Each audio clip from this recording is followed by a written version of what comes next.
Today we're talking about why and how a true INFJ comes out on top dealing with a narcissist. Narcissists and INFJs are attracted to each other in a lot of ways because there's some trauma bonding happening. There's a person who needs something, who's suffering, and we as INFJs feel like I'm the only one who can help them. So of course I'm going to. But after a while, we recognize this isn't leading to anywhere healthy. Like they're not changing their behavior. They're not thanking me. There's no lesson learned here. So then we change our approach. And so today we're going to talk about the 5 steps that happen in this entire process that leads INFJs to coming out on top dealing with a narcissist. This is a very difficult and painful relationship and situation, but we as INFJs also grow immensely through that kind of relationship in a way that we probably wouldn't be able to dealing with healthy types. Before we get started, I want to remind you the next INFJ Epic Life Bootcamp launches May 4th. So join our waiting list to get access to the early bird price. We're also going to have a free life masterclass that day here on YouTube. So I hope I will see many of you there. And hopefully many of you will join our amazing community of INFJs working towards their INFJ Epic Life,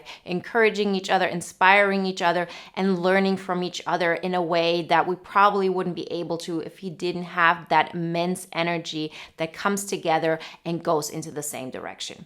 Everything you need to know you can find in the links in the description. Reason number 1 why the INFJ comes out on top dealing with a narcissist is the fact that we recognize it is a game they're playing. So it's not that we encounter a narcissist and we believe the story they're telling us. Like we are probably aware that this is a facade. We're probably aware that this is a story. It's something that they're pretending. We know what's going on behind the curtain.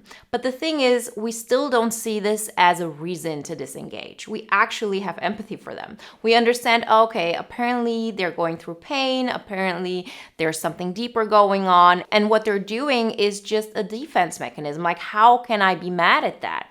And so we stick in the situation and we try to connect to the real person. But in most cases, we as INFJs are aware that there is some sense of this is a game for them. Like we know this is not the truth they're telling us, and they're not aware of the fact that we've known all along. Reason number 2 why the INFJ comes up on top dealing with a narcissist is the fact that we have a backup plan. So when we get into those situations and we see that they're not changing their behavior, we're still thinking about what am I going to do if this doesn't change? We're probably not going to want to go there, but we know that we have a tool in our toolbox. So this is the door slam, for example. This is telling them that we know what they've been, doing all the time, and that we are aware of those games, and that this story wasn't something they were able to manipulate us with. So an INFJ who's future-oriented, who runs like those simulations in their mind, they know what's going on behind the curtain. And we, although we approach it from a perspective of empathy and how can I understand the other person, how can I help them,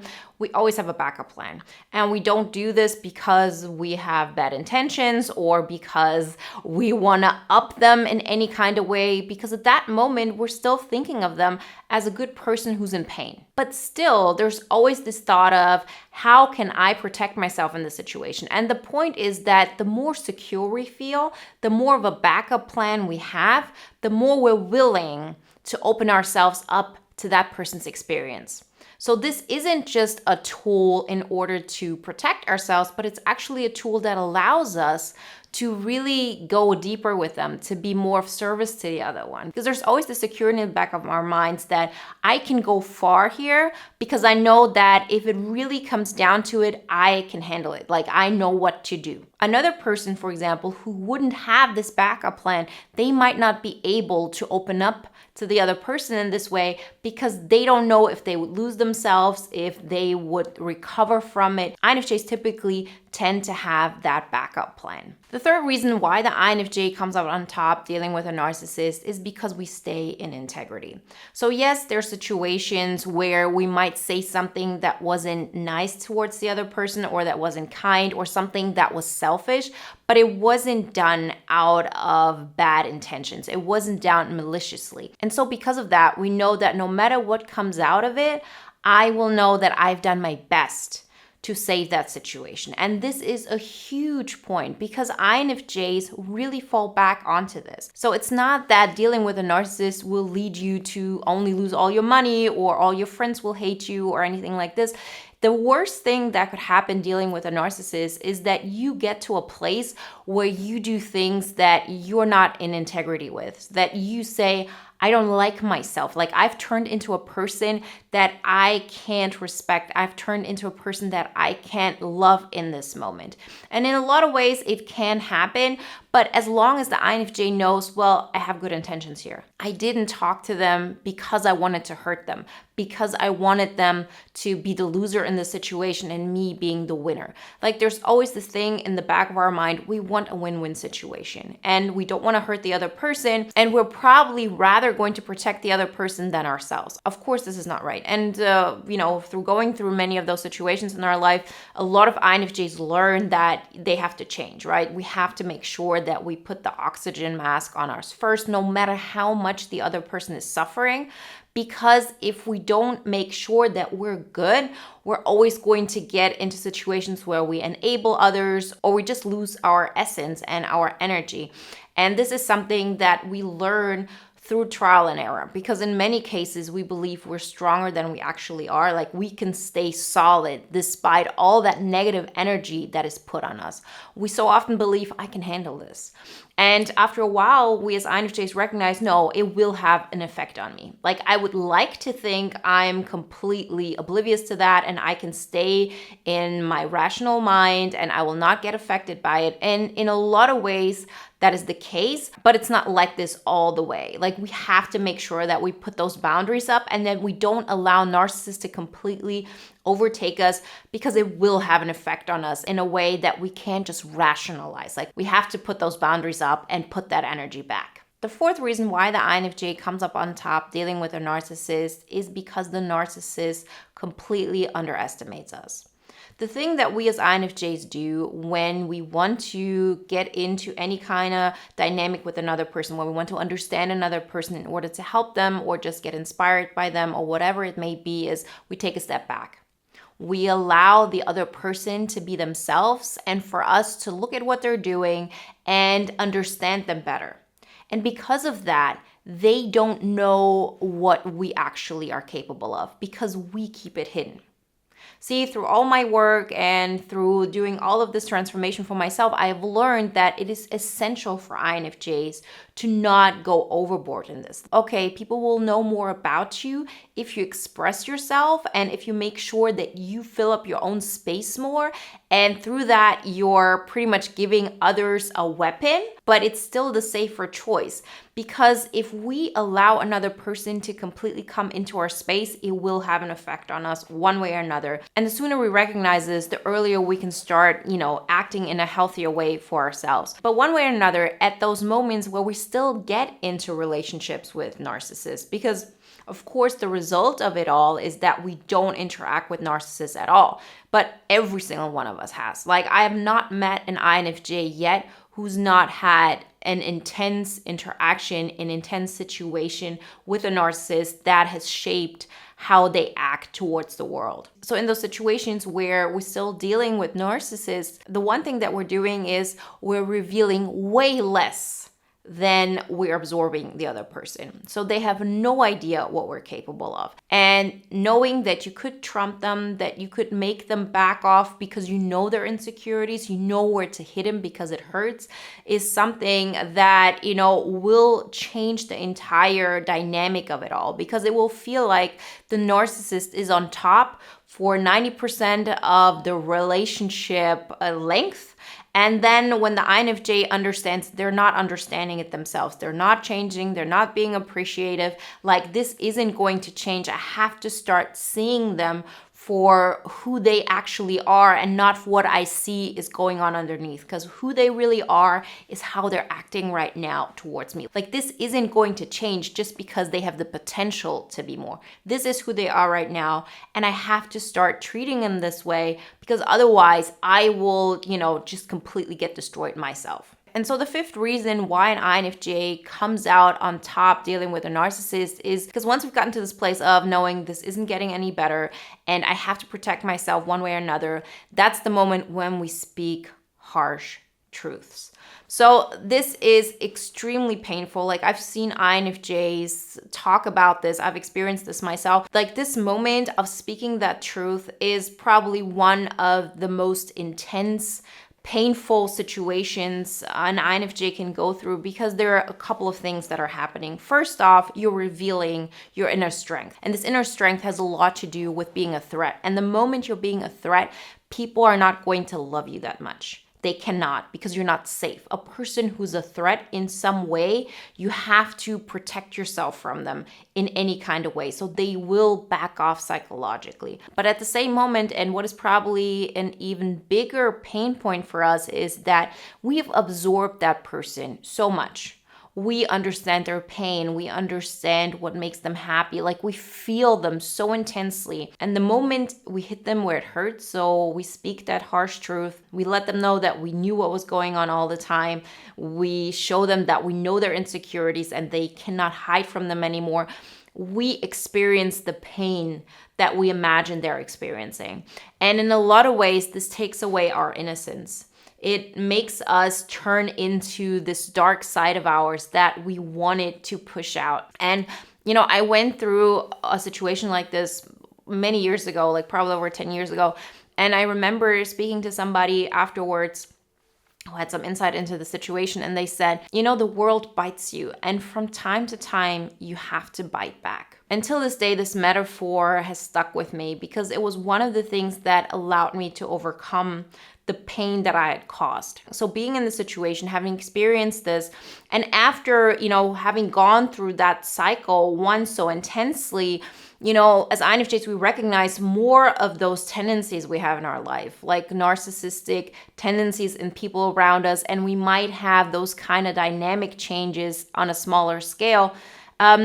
We don't allow this to really hurt our soul this much anymore, because we understand that this is just a necessity. Like, I have to make sure that I'm okay. And after, having worked through it and understanding that although we do things that cause others pain, we're still lovable. We still deserve good treatment, and that we don't want to ever be in that situation again. The best apology is change behavior. So after having gone through the situation, at least at first, our first thought isn't, oh, that was a bad person, that's a narcissist, and I'm a good person. To such a big level, we feel like we have turned into a bad person because we had to do this harsh, unkind thing. And we don't ever want to do this again. And because of that, we change our dynamics in such a way that we don't allow these kind of interactions anymore. We understand I want to help people, but I will do it from a place of, a healthy outlet. Like, I'm not going to get that deeply involved, because it will have an effect on me psychologically and I will act out this way.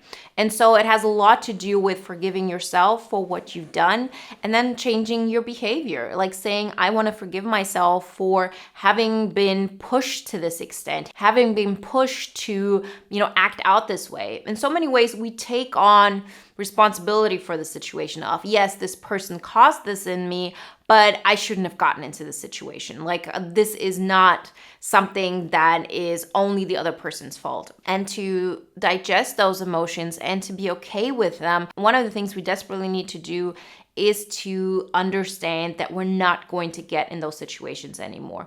And we have to find other outlets, because the pain that is caused within us, within somebody else, when it all blows up, it's just not something we want to experience again. And so if you look at the situation, and if you look at the title of why an INFJ comes out on top dealing with a narcissist, this isn't coming from a place of, oh, I'm a better winner than you, and I'm a better player at this than you, and I'm the winner and you're the loser. No, it comes from a place of deep pain, and having been in a position where you had to come on top with a narcissist is not something we take lightly. It's not something that we joke about. It's not something that is very cavalier. We might, in our mind, play some little games in order to take the heaviness out of it, of like, okay, let me listen to a song that is all about, oh, I won over you. But it's just to remove the burden that is going on within us. So what I've recognized is that once an INFJ gets pushed to a place where they have to change their own behavior immensely because they understand, I cannot hold space for this. Like, I cannot pretend that I'm going to be cold in this situation and that I can handle anything that anybody puts on me. It will have an effect on me that I won't be able to shake off. I have to set boundaries earlier, and that means I have to speak harsh truth earlier. So if somebody's doing something that you don't like, you say something earlier. Like, I've seen this with close relatives of mine. Our entire relationship has changed so beautifully because I have said to that relative of mine, you can't talk to me this way. Like, I will not be in your presence if you do this. All I want is harmony in that moment. I want peace. I don't want to be nagged and I don't want to be critiqued and I just can't handle it. This doesn't make me feel good. Like, I'm not the person who's going to be okay with that. And in a lot of ways, this is, of course, an admission of strength, but it's also an admission of weakness because you're telling that person, listen, I am sensitive in this area. I'm not this overpowerful person who can take whatever emotions you put on me. Yes, I have a big capacity for it, but I'm not like, I don't have a superpower in this. Like, there is a limit to what I can take.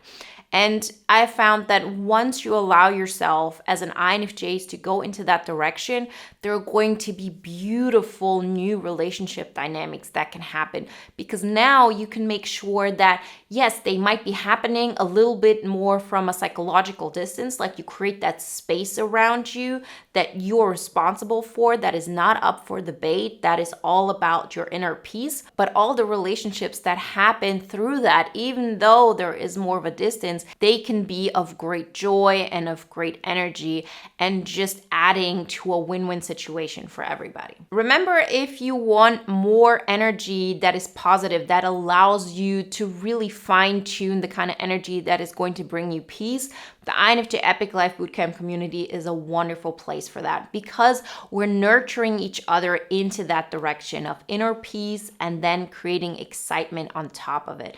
And as INFJs, the one thing that works really, really well is being in the room with something. Like, when you surround yourself with an energy, you can absorb it.